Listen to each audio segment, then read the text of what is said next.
আপনারা কিন্তু আমার মেলা ভিডিও দেখছেন আমার এই সুবেরির বাগানে কলা চাষের। সুবেরির বাগানে আপনারা কলা চাষ করে কিভাবে লক্ষ লক্ষ টাকা আয় করবেন সেটারই নির্ভুল তথ্য তুলে ধরবো আজকে এই ভিডিওর মাধ্যমে। আমি কিন্তু কলা বাগান বেচা হালাইছি। কত করে বেচছি জানেন? 40,000 টাকা শ। তাইলে একটা কলা গাছের দাম কত পড়তাছে? 400 টাকা।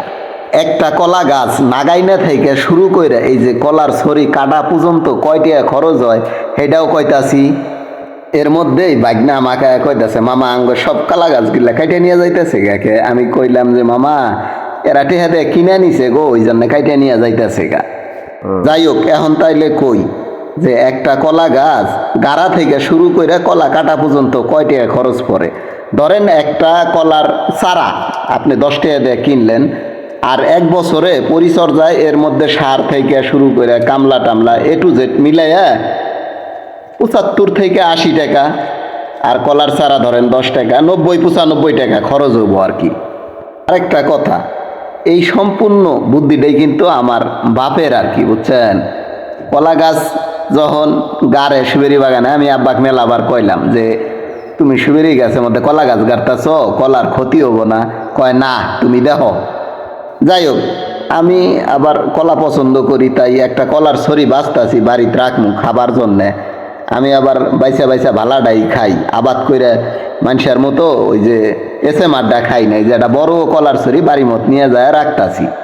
মধ্যে দেই সুজল ভাই কলা নিয়ে যাইতেছে আমার এক দাদার হাতে। আবার আরেকটা কথা, আঙ্গুর আর কোটি অনেকেই কিন্তু কলা চাষ করে। এই যে আমার মামা, ইনি চিনি চাম্পা কলা গাছ লাগাইছে, ঠিক আছে। সাগর কলার চাইতে চিনি চাম্পা কলা বেশি দামে বেচা যায়।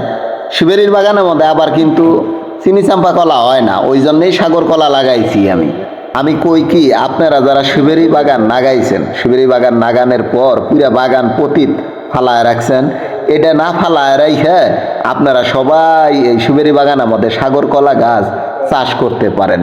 আমি কিন্তু আবার এই যে সাগর কলার চারা বেচতাছি, আপনারা চাইলে আমার কাছ থেকে কিন্তু সাগর কলার চারা নিয়ে যাবার পান, সেই সাথে সঠিক পরামর্শ নিয়ে যাবার পাবেন কিভাবে সুবেরি বাগানের মধ্যে কলা গাছ লাগাবেন। এই যে এরা কলার ছড়িগুলা কাইটাই না অটো লোড করছে, এখন কিন্তু আমি গুইনা গুইনা দিতাছি। যখন 100টা ছড়ি পূরণ হবো তারা কিন্তু তখন আমাকে টেহা দিব। 100টা ছড়ির দাম কত হয় হিসাব কইরা সম্পূর্ণ টেহা আমাকে দিয়ে দিব। যাই হোক, সবশেষে আমার বাপে অসংখ্য ধন্যবাদ যে আব্বা তুমি এত কষ্ট কইরা আবাদ করছো, সেটা সুবিধা ভোগ করতাছি আমি।